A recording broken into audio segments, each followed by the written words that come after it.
성경을 영어로 하면 뭐라고 부릅니까? 바이블이라고 부르죠. The Bible. 그래서 이 바이블이라고 하는 단어는 비블리아라고 하는 단어에서 유래된 단어입니다. 이 비블리아라고 하는 단어는 책이라는 의미예요. 그래서 바이블이라고 하는 것은 원래 그 의미는 책들이라는 얘기입니다. 책들. 그리고 이제 성경을 나타내는 우리가 성경을 부르는 또 다른 영어 용어가 있죠.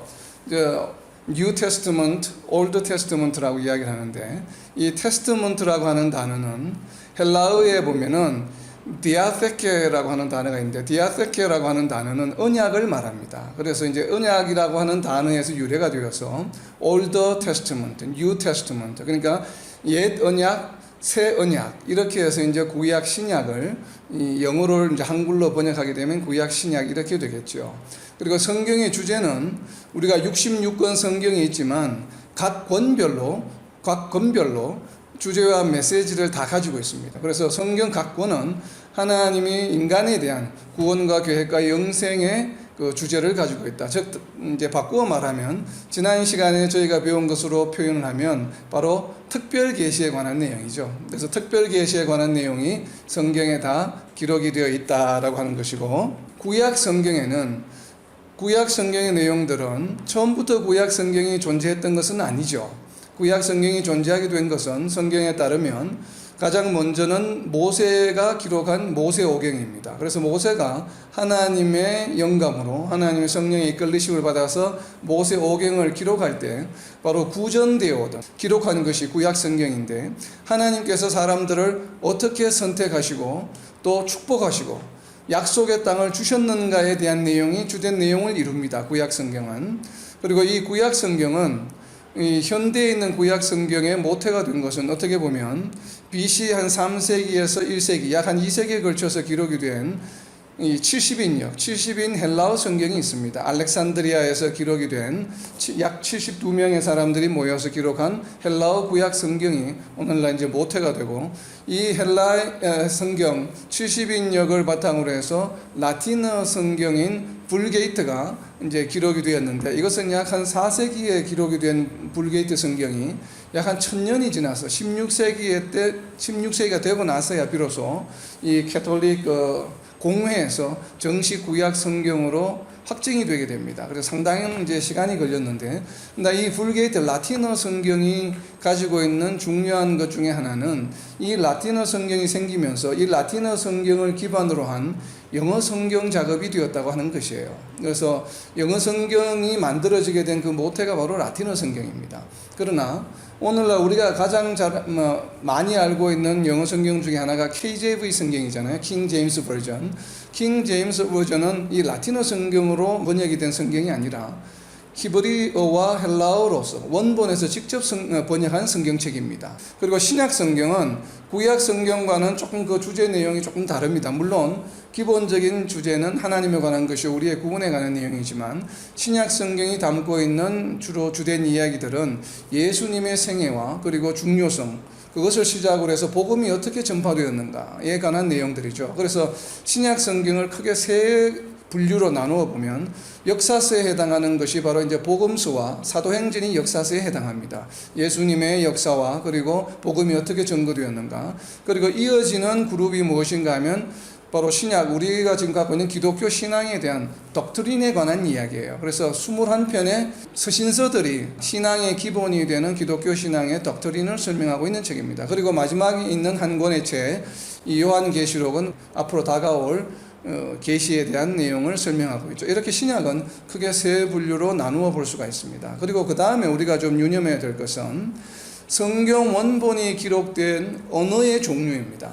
성경은 몇 가지 언어로 기록되었을까요? 원본 성경은 세 가지 언어로 구성이 되어 있습니다. 세 가지, 우리가 잘 알고 있는 것처럼 구약 성경은 히브리어로 기록이 되어 있고, 그리고 신약 성경은 헬라어로 기록이 되어 있습니다. 주로. 그런데 구약의 일부에 무슨 언어가 기록이 되어 있냐면 아람어라고 하는 언어로 기록이 된 부분들이 있습니다. 아람어. 그러니까 특별히 구약의 아람어가 많이 기록이 된 두 가지 성경이 있습니다. 우리가 잘 알고 있는 다니엘서를 보게 되면 다니엘서 2장 4절에서 7장 28절까지, 그러니까 다니엘서가 전체가 12장인데 거의 절반에 해당하는 부분이 아람어로 기록이 되어 있습니다. 그래서 이 다니엘서 2장 4절부터 7장 28절까지 내용은 주로 보면 무엇인가 하면 다니엘이 꾼 꿈에 대한 예언의 내용들입니다. 이 예언의 내용들이 전부 아람으로 기록이 되어 있습니다. 그래서 거의 6장에 걸쳐서 아람으로 기록이 되어 있고, 그리고 두 번째는 에스라스가 있는데, 에스라스에 보면 에스라서 4장 8절부터 6장 18절까지 거의 3장에 걸쳐서 2장 반 정도가 아람으로 기록이 되어 있는데, 이 에스라스에서 아람으로 기록되어 있는 부분은 왕에게 올리는 상소문에 대한 내용이 아람으로 기록이 되어 있고, 그리고 에스라스 7장 12절부터 26절까지에 있는 내용은 아닥사스다 왕이 에스라를 예루살렘으로 돌려보낼 때 써준 그 조서가 있습니다. 칙령이. 그 조서의 내용이 아람으로 기록이 되어 있습니다. 그래서 에스라스에서는 크게 두 파트가 4장 8절부터 6장 18절까지, 그리고 7장 12절부터 26절까지가 아람으로 기록이 되어 있는데, 이 대표적인 이 아람으로 기록되어 있는 부분입니다. 이 외에 간단하게 그냥 한 절로 예레미야서 10장 11절이 아람어로 기록이 되어 있고, 창세기 31장 47절에 보면 지명을 나타내는 단어가 아람어로 기록된 것이 있습니다. 거기서 이제 아주 단편적인 것이고, 다니엘서와 에스라스의 공통점은 무엇일까요? 왜 이것은 아람어로 기록되었을까요? 이 부분들이 예언에 관한 부분은 아무래도 다니엘이 꿈에서 이제 비전으로 들은 내용인데, 그것을 아마 아람으로 들었을 가능성이 있고, 아니면 그 내용이 너무나도 중요하기 때문에 아람으로 기록했을 가능성이, 두 가지의 개연성이 다 있습니다. 그러나 우리 이 어떤 경우가 되었든지 간에 다니엘서와 에스라스는 어느 시대에 기록이 된 책인가 하면 바로 포로 시대 때 기록이 된 예언서죠. 그래서 포로 시대와 포로에서 돌아온 귀환 후의 시대입니다.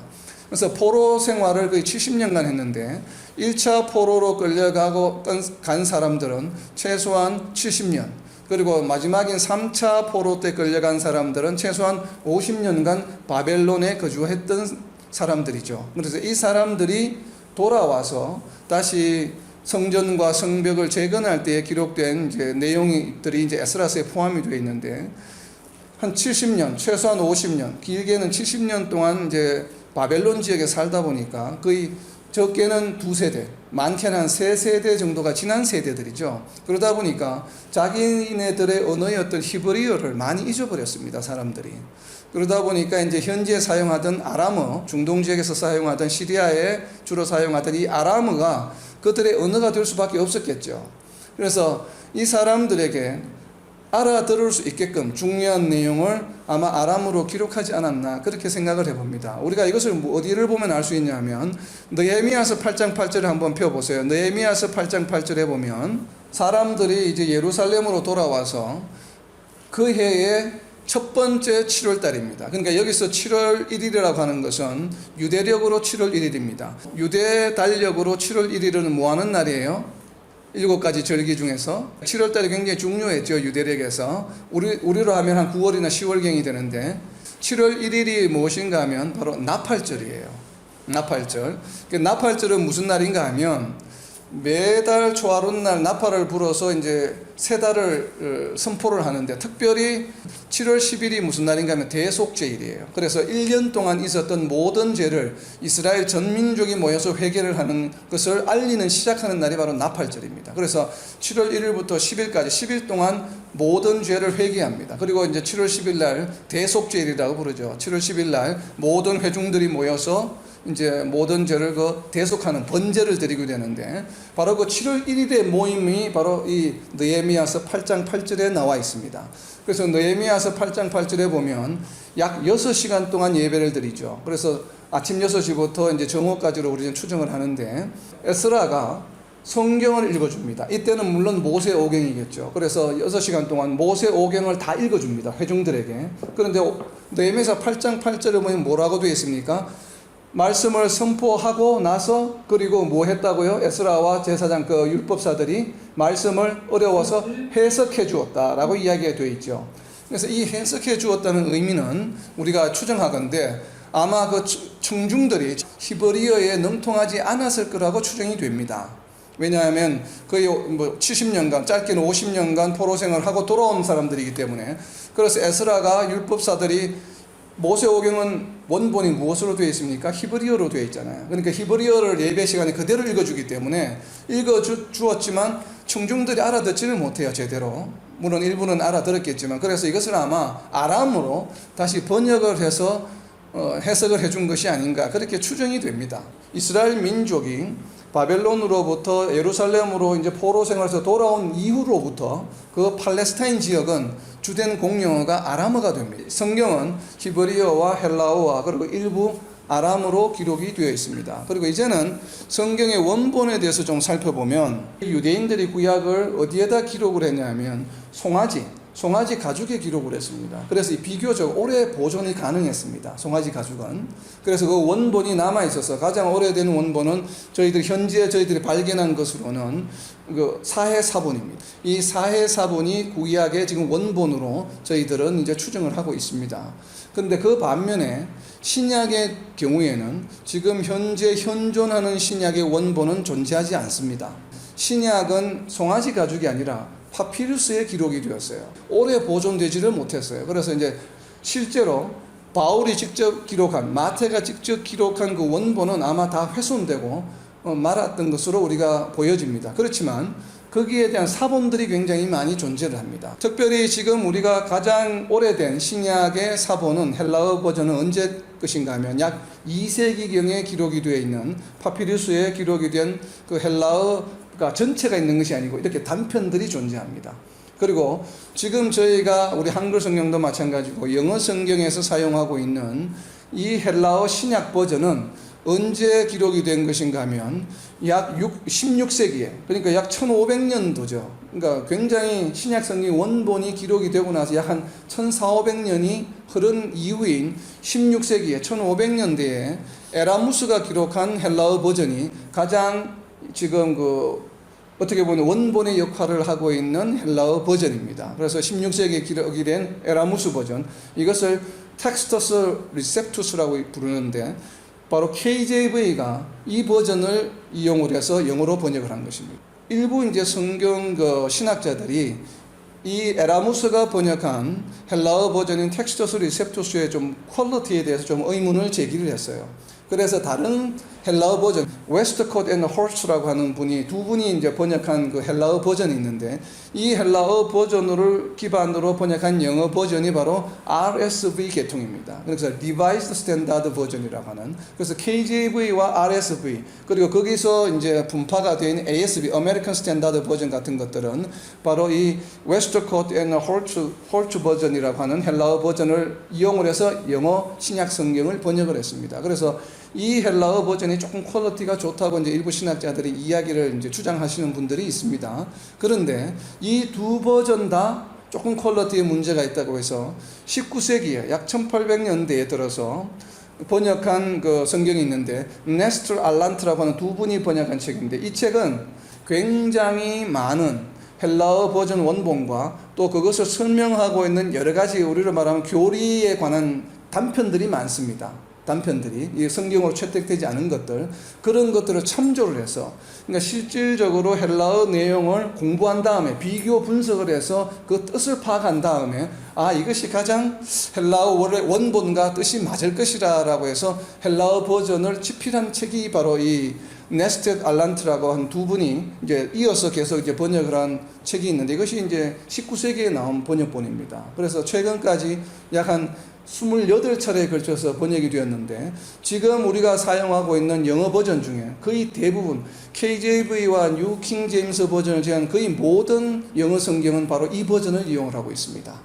그래서 가장 지금 영어 성경에서 가장 많이 사용하고 있는 버전인데, 이 버전 중에 특별히 1975년도에 발행이 된 26차 버전, 이 버전이 거의 모든 영어 성경에 기록이 되어 있습니다. 그리고 최근에는 이제 2014년도가 최근 것인데 2014년도에 28차 버전까지 나와 있습니다. 그래서 많은 성경들이 번역을 하고 이제 정보를 하고 개정을 할 때 이 버전들을 참조해서 지금 영어 성경으로 사용하고 있다라고 하는 것을 좀 참조로 해주시면 좋을 것 같아요. 성경에 보면 성경을 word for word, 단어 대 단어로 이렇게 직역을 하는 성경이 있고, 그리고 뜻을 파악을 해서 의역을 한 성경이 있습니다. 우리가 잘 알고 있는 KJV는 직역을 한 성경이고 NIV는 의역을 한 성경입니다. 그러면 우리 한글 성경은 지금 우리가 많이 쓰고 있는 것은 개역 개정이죠. 개역 개정이 나오기 전에는 개역 한글이라고 하는 버전이 있습니다. 개역 한글을 조금 더 이제 보완해서 편찬한 것이 개역 개정인데, 우리 한글 성경은 전부가 다 무엇인가 하면 word for word, 직역을 한 성경들입니다. 그런데 헬라어나 아니면 히브리어로부터 직접 번역을 한 성경이 아니고 중국판 성경인 중국어 물리역을 번역한 성경입니다. 그래서 우리 성경에 보면 한자어 용어가 많이 나오죠. 그 한자어 용어가 많이 나오는 이유가 바로 무엇인가 하면 중국어본을 번역한 성경이기 때문에 그렇습니다. 물론 개역 한글이나 개역 개정이 나오면서는 여러 가지 헬라어 버전이나 히브리어 원본을 이제 참조를 해서 많이 보완을 하긴 했지만, 그 처음 출발이 이미 중국어 버전이었기 때문에 한자어 용어가 많이 나옵니다. 기본적으로는. 그래서 직역한 성경이라고 보는 것보다는 좀 중역한 성경이죠. 그래서 중국어 버전에서 한글로 번역이 된 것을 토대로 우리가 계속 이제 보완을 해왔기 때문에, 중국어 버전은 헬라어나 히브리어에서 번역한 버전이냐? 그게 또 아니에요. 이 중국어 버전은 영어 버전에서 번역한 것입니다. revised 버전에서 번역이 된 것이에요. 그렇다 보니까 헬라어와 히브리 번역을 영어로 번역한 것을, 그 영어로 번역한 것을 다시 중국어로 번역한 것을, 중국어로 번역한 것을 다시 한글로 번역한 것이에요. 그래서 이게 여러 차례에 걸쳐서 중역을 하다 보니까 번역상의 오류가 있을 수 있습니다. 그래서 이 부분은 나중에 제가 성경의 모성을 설명할 때 다시 한번 말씀을 드리겠습니다. 이렇게 이제 개괄적으로 성경의 배경에 대해서 좀 참조를 하시고, 그리고 성경의 네 가지 특성을 영어로 표현하면, 영어로 이제 단어를 줄여서 이야기하면 scan이라고 이야기합니다. 첫 번째 S는 sufficiency, 충족성에 대한 얘기예요. 그리고 두 번째 C는 clarity, 명료성에 관한 이야기고, 그리고 A는 authority, 권위성에 관한 얘기요. 마지막 N은 necessity, 그러니까 필요성에 관한 얘기예요. 그러니까 성경의 충족성과 명료성, 그리고 권위성, 필요성에 관한 것을 영어로 표현하면 scan이다 표현하는 것이고, 외우기 쉽게 scan이라고 외우시면 돼요. 그리고 첫 번째 sufficiency, 충족성은 바로 무엇인가 하면 디모데후서 3장 16절에 나와 있는 것처럼 모든 성경은 하나님의 감동으로 된 것으로 교훈과 책망과 바르게 함과 의로 교육하기에 유익하다. 그래서 모든 내용의 충족성은 무엇에 관한 내용인가 하면 하나님에 관한 것이요, 또한 구원과 하나님을 의지하고 순종하며 살아가는데 필요한, 즉 다시 말하면 성도들의 삶을 살아가는데, 순종하며 살아가는데 필요한 내용들을 모두 포함하고 있다라고 하는 것이에요. 그래서 이것이 바로 충족성에 해당하는 내용입니다. 이것을 다르게 표현하면 우리는 하나님께서 말씀하시고자 하는 것, 즉 하나님께서 나타내시고자 하는 것을 지난 시간에 무엇이라고 배웠습니까? Revelation, 계시라고 배웠죠. 그래서 하나님께서 우리 인간들에게 말씀하시고자 하는 모든 내용들이 성경에는 다 포함이 되어 있다라고 하는 것이에요. 이것이 바로 충족성입니다. 이것을 반대로 이야기하면 우리 사람의 입장에서는 어떤 것인가 하면, 우리가 하나님께서 우리에게 하시고자 하시는 말씀이 무엇인지를 알고 싶은 내용들은, 그 주제들이 성경에 다 내용이 포함되어 있다라고 하는 것이에요. 그래서 우리가 하나님의 뜻, 하나님이 우리에게 하시고자 하는 말씀이 무엇인지를 알고 싶다면 우리는 성경을 보게 되면 그 안에서 발견할 수가 있다라고 하는 것이 바로 충족성의 의미예요. 또 다른 한 가지 측면은 무엇이 있냐면, 이 성경의 말씀을 보다 보면 우리 인간의 부족함을 발견하게 돼요. 왜냐하면 그 내용들은 무엇인가 하면 우리가 순종해야 될 내용들이에요. 그 순종해야 될 내용들을 보다 보면, 이거는 우리가 도저히 인간의 노력으로는, 우리의 의지로는 할 수 없는 것들이구나 하는 것을 발견하게 돼요. 이것을 발견하게 됨으로 인해서 우리는 구원의 길로 들어갈 수 있게 되는 것이에요. 왜냐하면 우리가 도저히 우리의 능력이나 의지로는 이 하나님의 말씀을 다 순종할 수 없기 때문에 우리는 누구를 의지하게 됩니까? 바로 성령의 인도하심, 하나님의 인도하심을 의지하게 되는 것이죠. 이것이 바로 믿음의 출발이 되는 것이죠. 그래서 우리가 성경을 통해서 바로 우리는 순종해야 될 것에 대한 우리의 한계를 발견하게 되는 것이 바로 이 성경의 충족성의 특징 중에 하나입니다. 그런데 우리가 주의해야 될 것은, 성경에 모든 것이 포함되어 있다고 해서 우리가 생각하는 모든 내용들이 포함되어 있는 것은 아니에요. 신명기 29장 29절에 보면 감추어진 일은 우리 하나님 여호와께 속하였거니와 나타난 일은 영원히 우리와 우리 자손에게 속하였나니 이는 우리에게 이 율법의 모든 말씀을 행하게 하심이니라. 감추어진 것들이 있어요. 우리가 신약 성경에도 보면 감추어진 것이 있죠. 마지막 때는 아무도 몰라요. 아들도 모르고 천사들도 모르고 아무도 몰라요. 오직 누구만 아셔요? 하나님만 아시는 것이에요. 그래서 우리가 마지막 때에 대해서는 성경에서 알 길이 없습니다. 우리가 알 수 없는 것, 하나님께서 감추어 놓으신 것은 포함되어 있지 않아요. 충족성 다음에 그 다음에 clarity, 명료성인데, 명료성은 어떤 의미인가 하면은 성령의 도우심을 간구하고 말씀을 실천하고자 함으로 말씀을 묵상하면 누구나 그 뜻을 알 수 있다는 것이에요. 이 명료성이 상당히 중요합니다. 우리가 성경의 명료성을 인정하면서도 교회를 치리하고 운영하는데 이 명료성에 좀 반하는 행위를 할 때가 많습니다. 성경의 명료성은 방금 우리가 나눈 것처럼 그 정의를 보면 누구나 그 뜻을 알 수 있다는 것이에요. 누구나 알 수 있다는 것의 의미는 뭐냐면 성경의 내용을 묵상해서 알 수 있는데 필요한 조건이 남자이거나 여자이거나 성별이나 나이가 많고 적음이나 학력이 높고 낮음이나 신앙의 경력이 하루가 되었던 30년이 되었던 그러한 경력이 좌우되지 않는다는 의미예요. 그런데 여기에 두 가지 조건이 있습니다. 두 가지 조건이 무슨 조건인가 하면 첫 번째는 성령의 도우심을 간구해야 합니다. 이 묵상할 때. 그리고 두 번째 조건은 무엇이냐면 말씀을 실천하고자 하는 의지가 있어야 합니다. 이 두 가지가 없다라면 여러분이 아무리 성경을 묵상해도 그 뜻을 제대로 이해하기는 쉽지가 않습니다. 요한복음 14장 26절에 보면 보혜사 곧 아버지께서 내 이름으로 보내실 성령 그가 너희에게 모든 것을 가르치고 내가 너희에게 말한 모든 것을 생각나게 하리라. 그러니까 성령께서 가르쳐 주시기 때문에 누구나 이해할 수 있는 것입니다. 그래서 이것이 바로 성경의 명료성이에요. 성도들이 성경이 어렵고 힘든 이유는 이 두 가지가 전제되지 않기 때문에 해석하기가 어렵고 힘든 상황에 처하게 되는 것입니다. 그래서 우리가 초신자가 되었던 30년 목회를 하셨던 성교를 하셨던 상관없이 항상 성경 말씀 앞으로 나올 때는 어떻게 해야 돼요? 기도로 성령의 도우심을 간구해야 됩니다. 그리고 깨달은 말씀을 생활 속에 실천할 수 있기를 우리가 기도하면서 성경 말씀을 묵상할 때에 우리는 그 참뜻을 진리를 깨달을 수 있다라고 하는 것이에요. 이것이 바로 성경의 명료성입니다.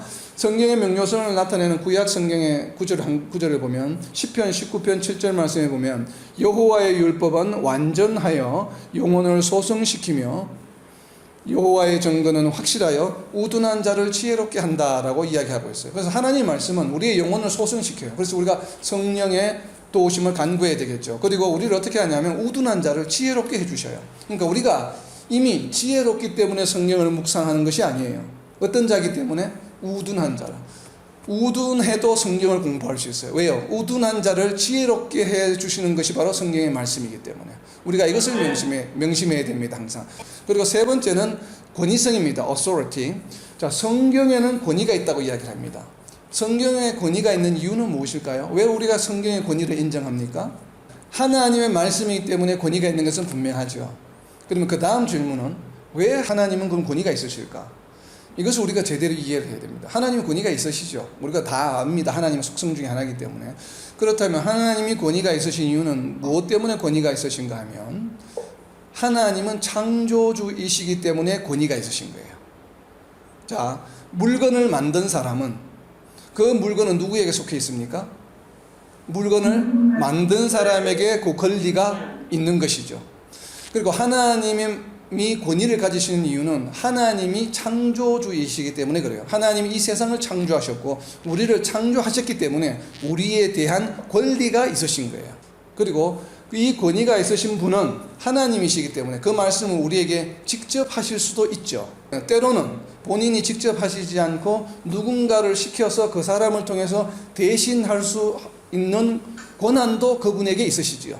그 말씀을 듣고 또 묵상하는 우리는 그 말씀의 권위에 어떻게 해야 합니까? 순종해야 되는 것입니다.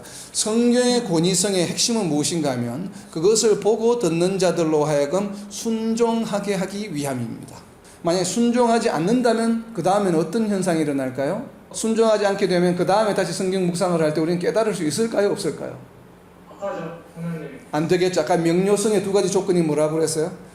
성령의 도우심을 간구하는 것, 그리고 그 깨달은 말씀을 실천하는 것이에요.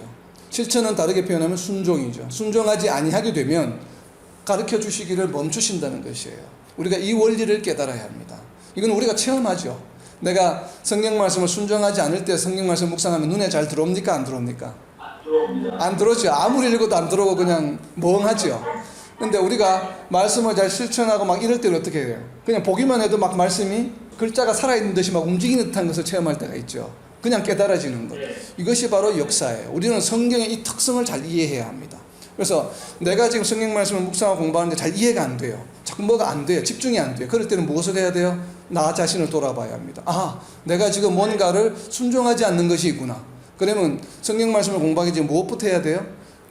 순종하는 것부터 해야 돼요. 회개하고 기도하고 그리고 순종하는 것부터 노력할 때 다시 하나님의 말씀이 환하게 열려지는 것입니다. 우리가 이 원리를 깨달아야 돼요. 그런데 이 성경의 권위성이라고 하는 것은 무엇과 연관이 있냐면 성령의 이제 영감설과 무호성과 연관이 있습니다. 그리고 권위성의 핵심은 뭐라고 그랬어요? 성도들의 순종과 연관이 있다고 하는 것. 자, 네 번째입니다. 네 번째는 이제 필요성입니다. 여러 가지 필요성을 많이 이야기하고 있지만 오늘은 대표적으로 세 가지만 이야기를 합니다.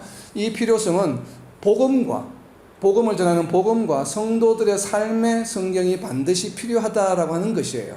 그래서 첫 번째 복음은 무엇인가 하면 첫 번째 구원의 방법과 과정을 이해하는 데 반드시 성경이 필요합니다. 로마서 10장 17절에 보면 그러므로 믿음은 들음에서 나며 들음은 그리스도의 말씀으로 말미암았느니라. 그러니까 이 지금 믿게 되는 과정을 설명하고 있죠. 그리고 요한복음 14장 6절에 보면 예수께서 이르시되 내가 곧 길이요 진리요 생명이니 나로 말미암지 않고는 아버지께로 올 자가 없느니라. 하나님께로 다가갈 수 있는 것, 우리가 구원받을 수 있는 길을 성경 말씀에는 분명히 기록하고 있습니다. 그래서 구원의 방법과 과정을 이해하는데 구원에 이르는데 반드시 성경 말씀이 필요하다고 하는 것이에요. 이것을 우리가 지난주에 공부한 일반 계시와 특별 계시와 연계하게 되면 이 네시시티, 필요성은 일반 계시와 연관이 있습니까? 특별 계시와 연관이 있습니까? 특별 계시와 연관이 있죠. 그래서 특별 계시가 없이는 구원에 이를 수 없습니다. 그렇기 때문에 우리는 유니버설리즘을 인정할 수 없는 이유가 바로 거기에 있습니다. 일반 계시론을 기반으로 하는 유니버설리즘은 이 성경의 특성에 비추어 보면 우리가 수용할 수 없는 내용이죠. 그래서 구원에 이르는 것은 반드시 특별 계시에 의해서만, 특별 계시가 존재할 때에만 구원에 이를 수가 있습니다. 그리고 특별 계시를 통해서만 우리는 구원의 방법과 과정을 이해할 수가 있는 것이에요. 그리고 이 네시시티, 필요성의 두 번째는 무엇인가 하면 성도들의 경건한 삶을 위해서 반드시 필요합니다.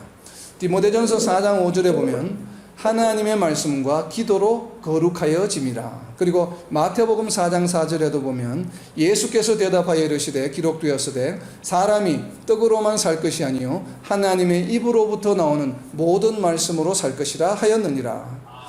그러니까 우리가 성도의 삶을 살아가는데, 경건한 삶을 살아가는데 말씀이 필요한데, 그 경건한 삶을 살아가는 것의 원리, 필요한 모든 내용들이 어디에 기록이 되어 있냐면 성경에 기록이 되어 있다는 것이에요. 성경의 말씀의 묵상이 없이는 우리가 경건한 삶에 이룰 수가 있다 없다?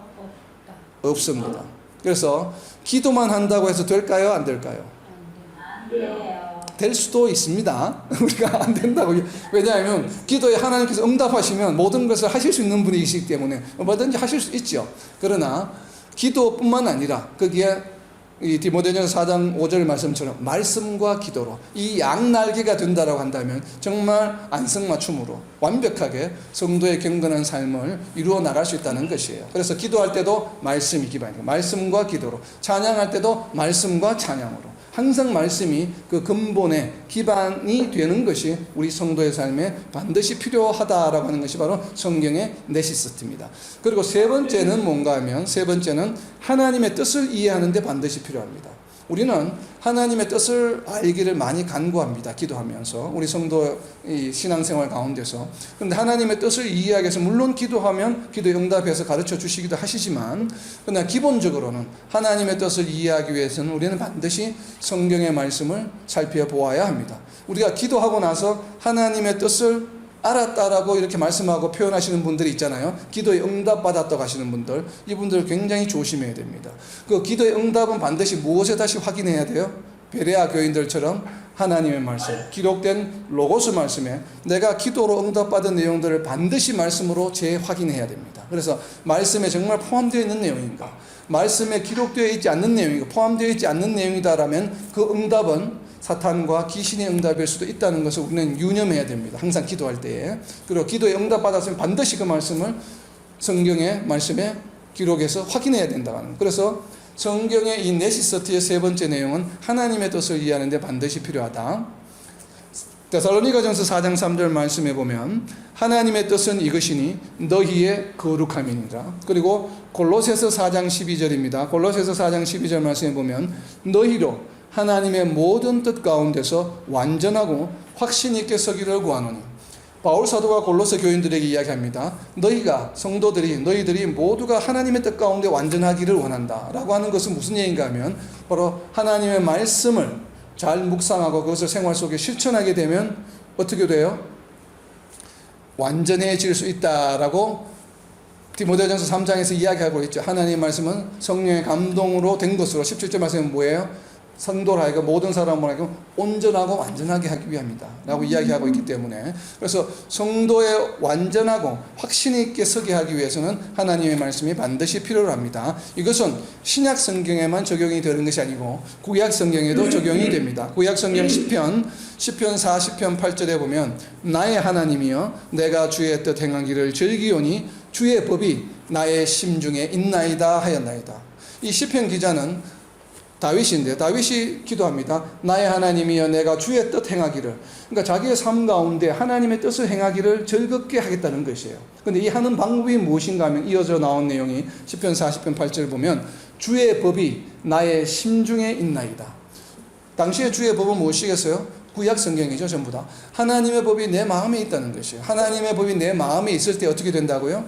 하나님의 뜻을 행하게 된다고 하는 것이에요. 이것은 오늘날 우리 성도들에게도 동일하게 적용이 되어야만 합니다. 우리 마음에 무엇이 있어야 돼요? 하나님의 말씀이 있을 때에 우리는 하나님의 뜻을 즐겁게 행하는 삶을 살아갈 수 있게 됩니다. 이것을 바울 사도도 설명했죠. 로마서 1장 28절에 보면 마음에 하나님 두기를 싫어하며 어떤 현상이 일어납니까? 29절부터 31절까지 21가지의 죄악에 빠지게 됩니다. 그러니까 우리가 마음에 하나님 두기를 싫어하게 되면 죄악에 빠지게 돼요. 남을 비방하게 되고 수금거리게 되고 여러 가지 나쁜 일들을 자꾸 하게 된다 이 말이에요. 그러나 마음에 하나님의 법을 두기를 즐거워하게 되면 어떻게 돼요? 거룩한 삶, 하나님의 뜻을 행하는 삶을 살아갈 수 있게 된다고 하는 것이 바로 성경의 필요성 중에 중요한 내용 중에 하나입니다. 그래서 우리가 방금 살펴본 것처럼 성경의 충족성, 그리고 명료성, 그리고 권위성, 필요성을 이해하는 것은 하나님에 대한 내용, 하나님을 아는 것과 구원의 진리를 깨닫는 것과 그리고 성도의 삶을 거룩하게 온전하고 완전하게 살아가는데 반드시 필요한 내용이다라고 하는 것이에요. 그래서 우리가 이 성경의 4가지 특성을 기억할 때에 그냥 단순히 맹목적으로 외우지 말고 각각이 무엇과 우리의 성도의 삶과 연관이 있는가, 필요성은 우리가 정말 하나님의 뜻대로 살아가기 위해서, 구원에 이르기 위해서 반드시 필요한 것이구나. 그리고 하나님의 권위성은 무엇이에요? 이 성경의 권위성, 우리가 순종하기 위해서 필요한 것이구나. 그리고 충족성은 또 무엇과 연관이 있어요? 우리가 필요한 인생을 살아가다가 닥치게 되는, 마주치게 되는 모든 걱정거리, 이것에 대한 답이 어디에 있다고요? 성경 안에 다 기록이 되어 있구나 라고 하는 것. 바로 이러한 것들을 우리가 깨달음으로써 항상 말씀이 우리 성도의 삶 가운데 가장 기본이 되는 것을 말해요. 자, 그러면 필요성 가운데서 우리 신약에 지금 살아가는 사람들은, 신약시대에 살아가는 사람들은 신약 성경이 우리 손에 주어져 있습니다. 그런데 구약, 신약 성경이 있기 전에 구약 시대에 살았던 사람들, 그리고 구약 성경이 있기 전, 모세 이전 시대에 성경이 존재하지 않았던 시대에 살았던 성도들은, 하나님의 백성들은 그러면 이 성경의 필요성이 어떻게 적용이 될까요? 그들에게는 구원이 없습니까? 필요성 중에 하나가 첫 번째가 구원의 방법과 과정을 이해하는 데 필요하다고 했는데, 그럼 성경이 존재하지 않았던 시대에는 이 구원이 없었을까요? 구원이 있었죠. 구원이 있었는데 어떻게 있었냐 하면 그것을 알 수 있는 성경 구절이 우리가 이것이 궁금하죠. 궁금한 것은 답이 어디에 있다고요? 성경에 있습니다.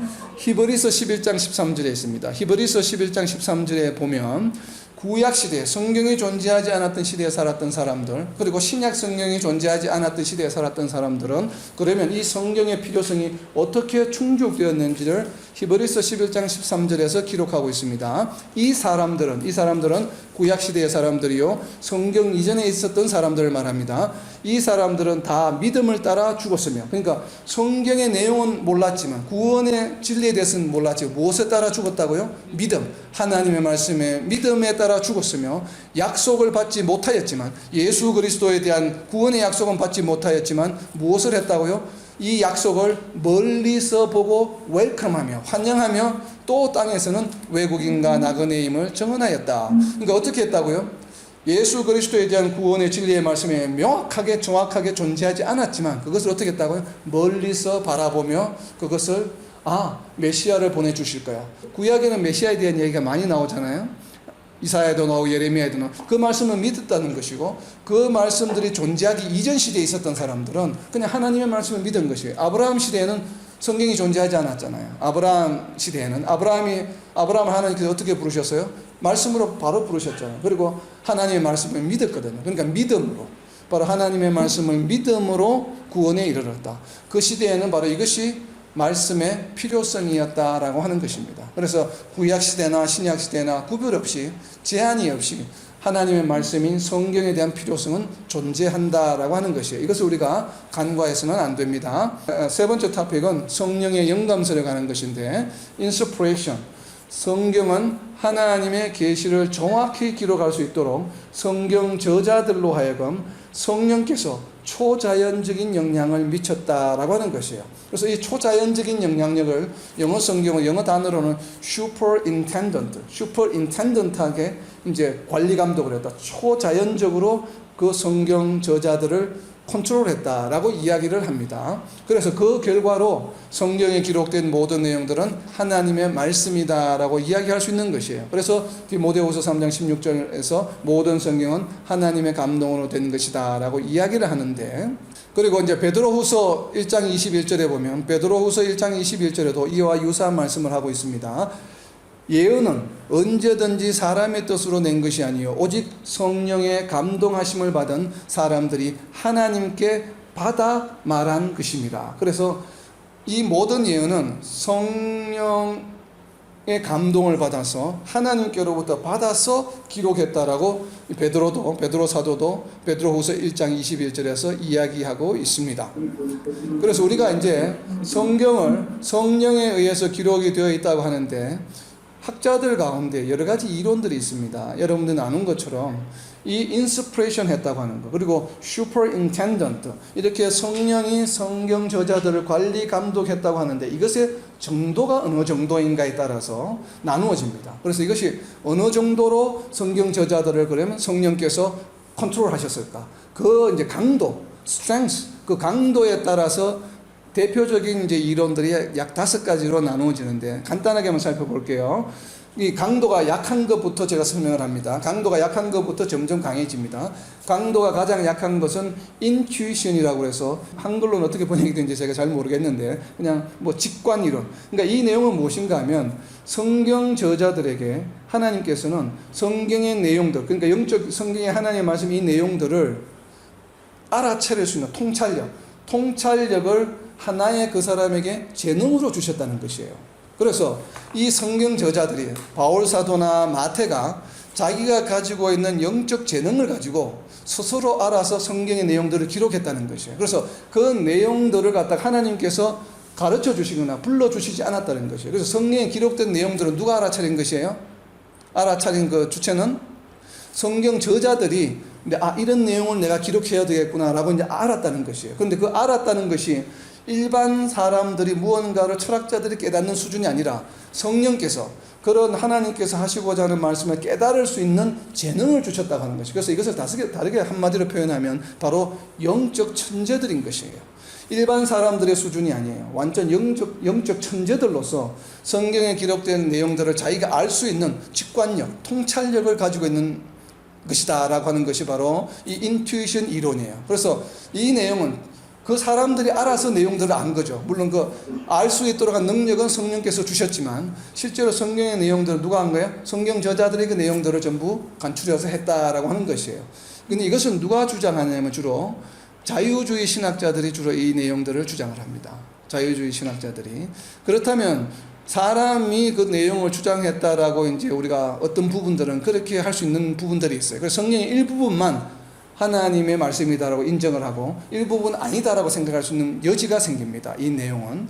그리고 이것보다 조금 더 강한 이론은 무엇인가 하면 일루미네이션 이론인데 이것은 성령께서 성령의 저자들로 하여금 어떤 하나님이 말씀하시고자 하는 것을 영적으로 깨닫게 해주시는 능력을 주셨는데 그 내용들은 누가 결정하신가 하면 하나님이 결정하신 거예요. 그러니까 성경에 기록된 내용들을 전부 하나님이 이미 정해놓으신 거예요. 무엇을 기록할지. 바울은 이 내용을 기록하고 베드로는 이 내용을 기록하고 이 결정을 성경 저자들이 한 것이 아니고 하나님이 하셨는데 단지 성경 저자들로 하여금은 그것을 생각하고 이 기록할 수 있는 언어적인 표현 능력 이런 능력들을 좀 월등하게 해주셔서 기록하게 하셨다라고 하는 내용이 주장하는 것이 바로 일루미네이션 내용입니다. 이것은 바로 우리가 앞에서 알아본 인투이션보다는 조금 더 내용이 강화된 것이죠. 왜냐하면 내용을 하나님께서 정하시는 것이기 때문에. 그전에는 저자들이 능력을 가지고 내용들을 정했는데 이제는 성령께서 내용을 정해놓고 단지 기록하는 것들만 언어의 능력이나 이런 것을 더해주셨다라고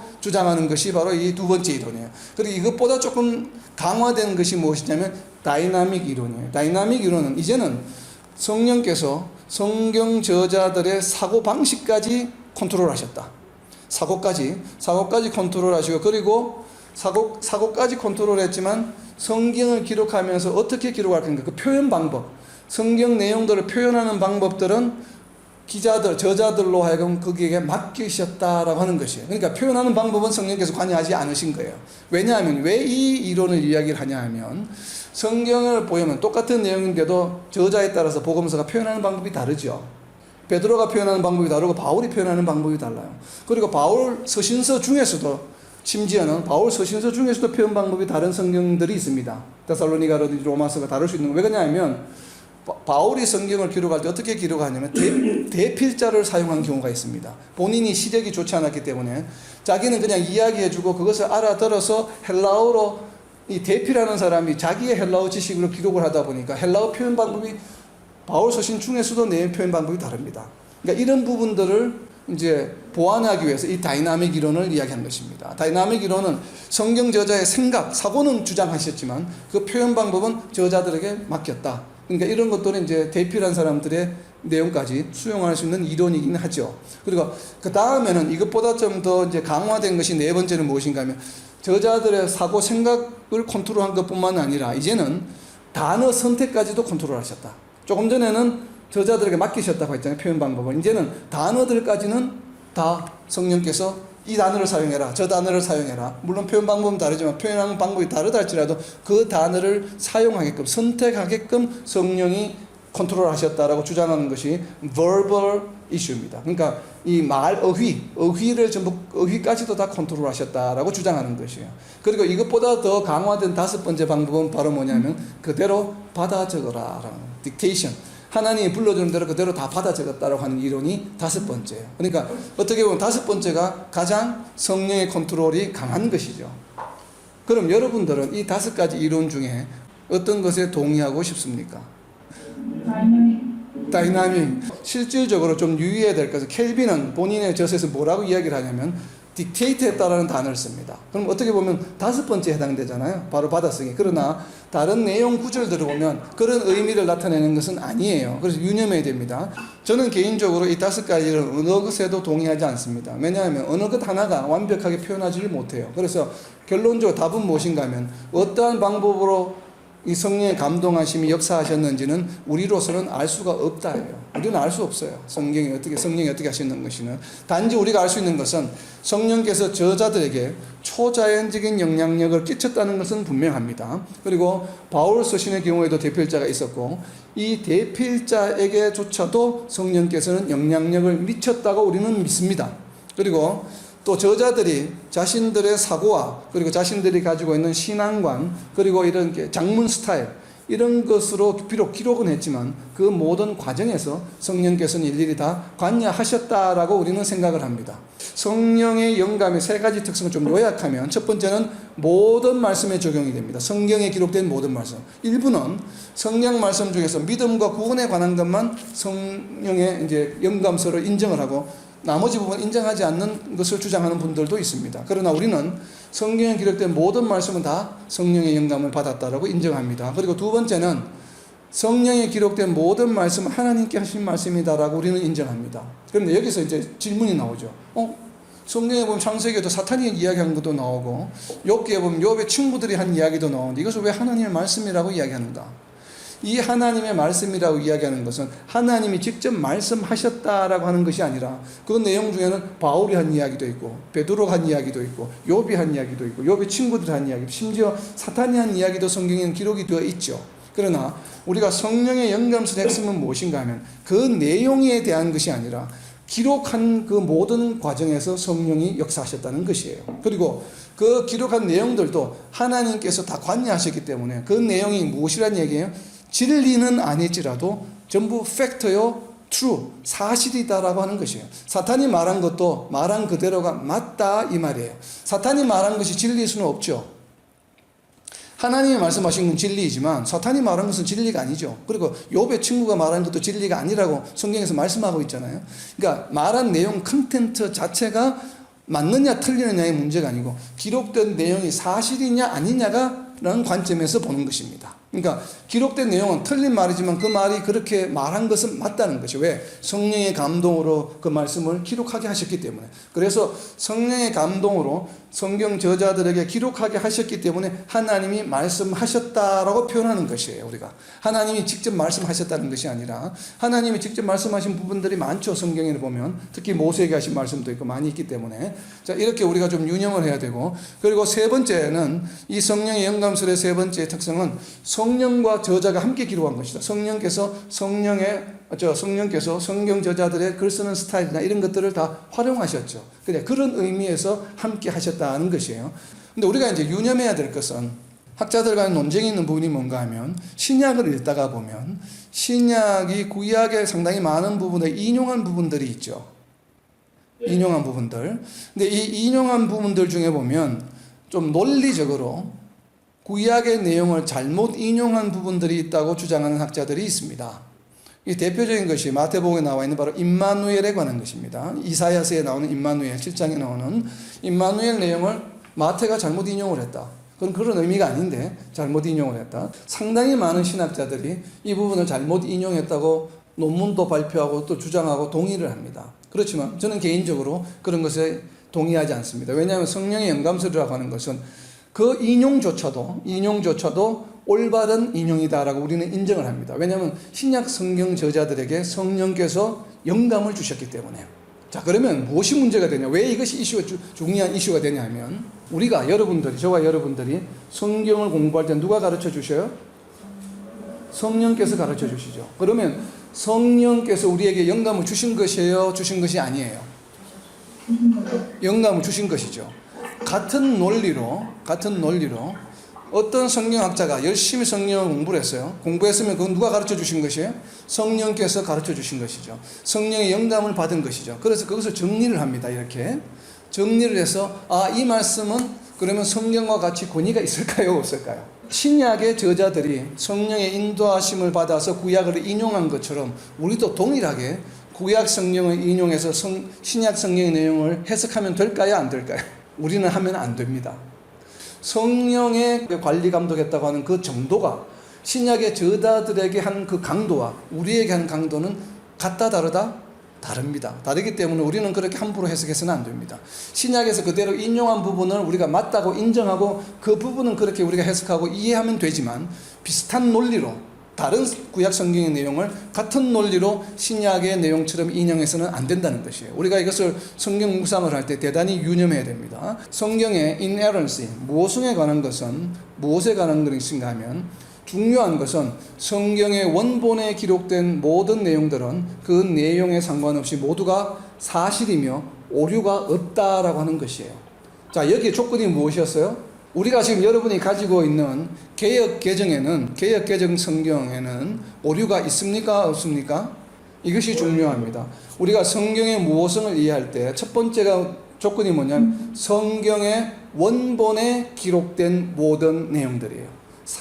번역본이 아니라 원본에 기록된 모든 내용들에는 우리가 오류가 없다라고 생각을 합니다. 그러나 번역본에는 번역에 오류가 있을 수 있습니다. 물론 번역도 성령의 인도하심을 받아서 많은 학자들이 심지어 NIV 같은 경우 100명의 전 세계 영어를 모국어로 하는 학자들이 모여서 번역을 했지만 그 번역에도 오류는 있을 수 있는 것이에요. 우리가 이것을 인정해야 됩니다. 그러면 우리는 어떻게 성경 묵상을 해야 될까요? 어떤 한 버전을 보고 어떤 성경 한 구절을 보고 그것이 옳다고 해서 그것을 맹목적으로 주장해서는 안 되는 이유입니다. 번역본에서는 얼마든지 오류가 있을 수 있습니다. 예를 하나 볼게요. 이건 한번 찾아볼게요. 우리가 방금 오늘도 살펴보았던 로마서 10장 17절 말씀입니다. 로마서 10장 17절 말씀에 보면 그러므로 믿음은 들음에서 나며 들음은 그리스도의 말씀으로 말미암았느니라. 우리 성경 개역개정에서는 그리스도의 말씀이라고 번역이 되어 있고 NIV 성경, 영어 성경을 한번 보세요. 영어 성경을 가지고 있으신 분들 보시면 The Word of Christ라고 되어 있죠. The Word of Christ. 예수님의 말씀으로 되어 있는데 혹시 KJV 성경을 가지고 있으신 분을 보시면 KJV에는 뭐라고 되어 있냐면 The Word of God라고 되어 있습니다. 그러니까 하나님의 말씀이라고 되어 있습니다. 공동 번역이나 새 번역에는 보면 뭐라고 번역이 되어 있냐면 예수 그리스도에 관한 말씀이라고 번역이 되어 있습니다. 예수 그리스도에 관한 말씀. 그럼 왜 이렇게 세 가지로 다른 번역이 나올까요? 헬라어 원본이 다릅니다. 그러니까 KJV가 사용한 헬라어 원본은 Textus Receptus라고 하는 버전인데 The Word of God, 하나님의 테오스라고 하는 헬라어가 쓰여지고 있습니다. 테오스. 그러나 지금 NIV라든지 많은 영어 성경에서 사용하고 있는 버전이 네스터 알란트 버전이라고 그랬죠. 1975년도에 나온 네스터 알란트 버전에는 크라이스트입니다. 크라이스트. 그러니까 테오스라는 헬라어를 쓰지를 않고 헬라어 단어를 무슨 헬라어로 쓰고 있냐면 크리스토스.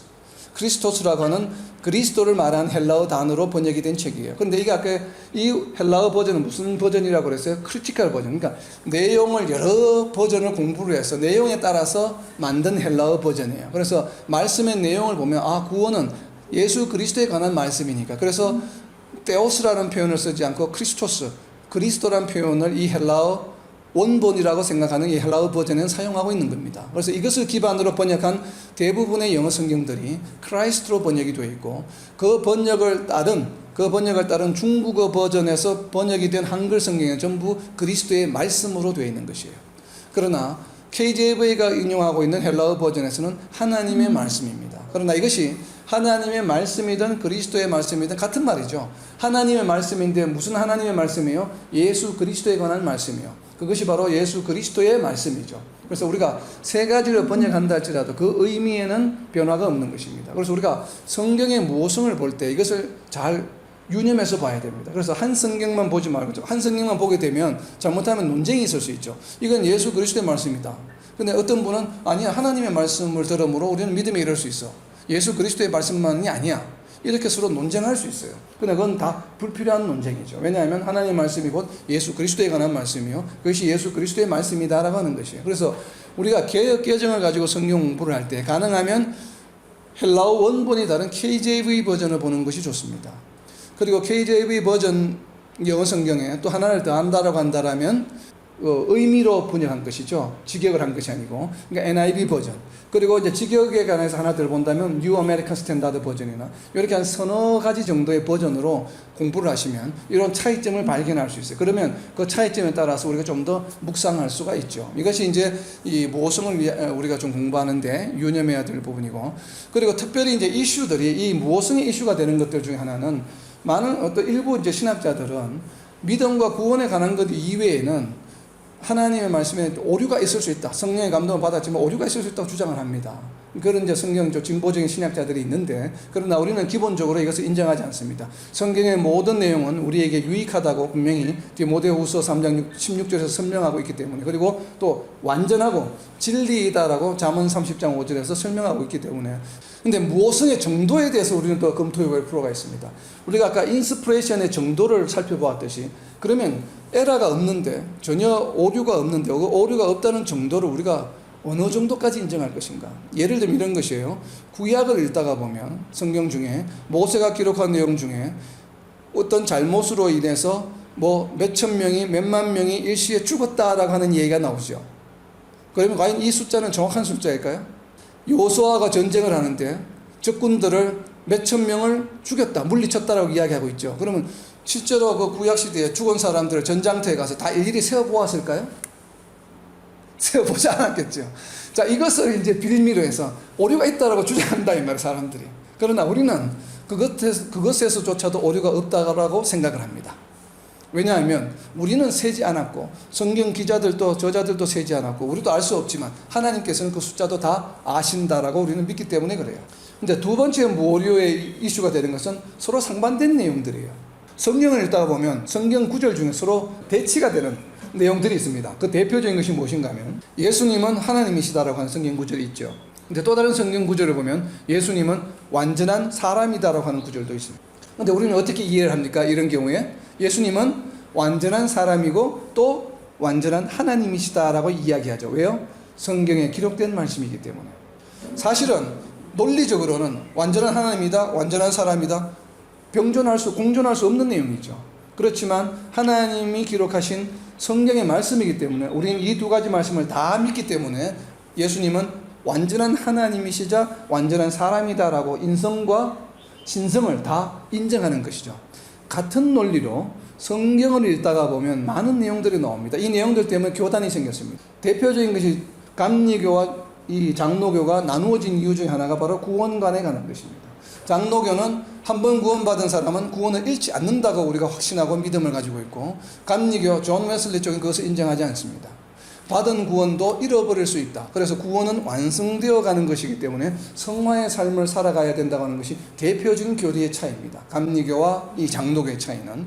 그러면 왜 그러냐면 두 교단 모두가 다 성경 말씀에 근거한 내용을 주장하는 것입니다. 왜냐하면 성화의 삶을 살아라고 주장하고 있고, 많은 성경 구절에서 구원을 잃어버릴 수 있는 것처럼 표현한 성경 구절들이 너무나도 많기 때문에 그래요. 절대로 받은 구원을 잃어버리지 않는다라고 하는 로마서의 말씀이 또 있기 때문에 주장하는 것입니다. 그러면 여러분들은 이 두 성경 구절 중에 어떤 것이 옳은가요? 방금 우리가 살펴본 것처럼 예수님의 경우에 본 것처럼 우리는 둘 다 맞다라고 믿습니다. 그럼 왜 이 두 말씀이 왜 다 있을까요? 저는 두 가지를 다 믿습니다.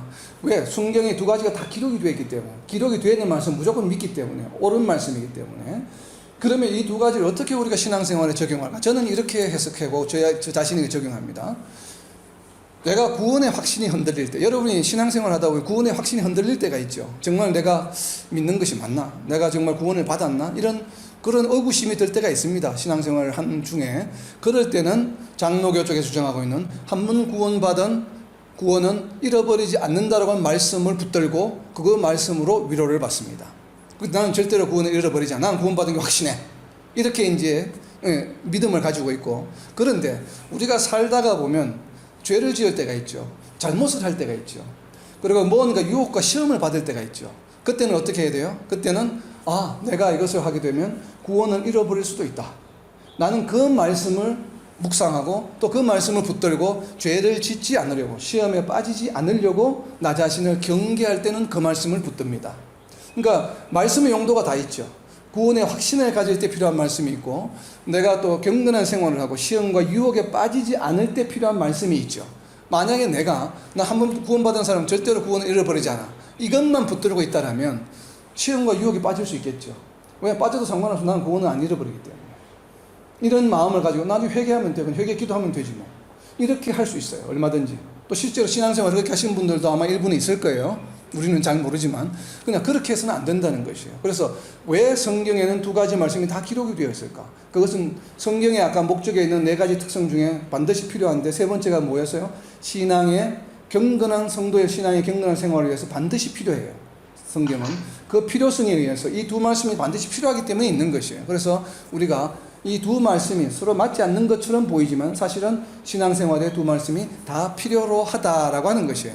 그래서 결론적으로 말씀을 드리면 성경에는 기록된 모든 것에 오류가 없음을 우리는 믿습니다. 그리고 신약 성경의 저자들 또한 구약의 많은 내용들을 그대로 인용하고 사용했지만 우리는 성경의 모성을 입증하는데 그 모든 것들이 중요한 증거가 있기 때문에 성경에 기록된 모든 말씀은 하나님의 감동에서 된 것이고 오류가 없고 또 우리가 구원에 이르는데 반드시 필요하고 또 우리의 경건한 신앙생활을 하는데 반드시 필요하기 때문에 우리는 날마다 이 말씀을 묵상하고 또 성령의 인도하심을 도우심을 간구하고 묵상하면서 또 무엇을 해야 된다고요? 그것을 실천할 의지를 가지고 반드시 순종할 때에 성경을 묵상하는 우리 이런 발전과 경건한 신앙생활을 계속 전진할 수 있다는 것을 우리는 믿습니다. 바로 이러한 믿음을 가지고 전진하는 우리 BKC와 모든 성도들 되시기를 예수님의 이름으로 선포합니다.